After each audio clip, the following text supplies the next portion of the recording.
periodicity at the core of language and rhythm. And I can't hear. I can remember Morris in a phonology class once talking, just going off on periodicity being at the heart of language. And I think I'd argue it's not that other animals have rhythm or have periodicity. They're not drawn to it in the way that we are to sort of trigger a system. Well,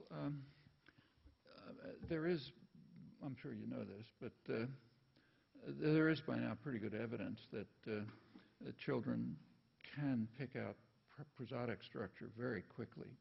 In fact, prenatally.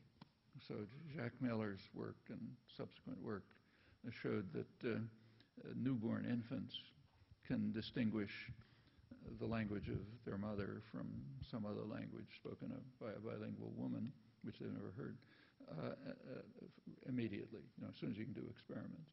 There was, of course, set off a raft of experimentation, and by now it's been shown, of course, it's not any two languages, depends on the properties, and it seems to fall into patterns of similar prosody. So it seems that infants are just tuned to picking out prosodic elements.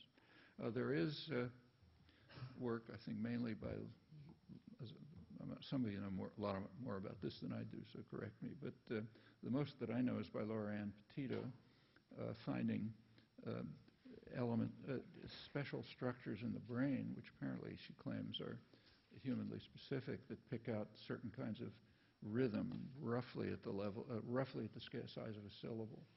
So maybe kids are picking out something like syllables.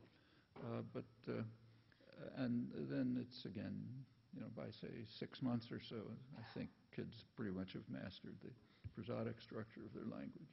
So something's going on very fast, obviously pre-tuned, but it's more than just prosody.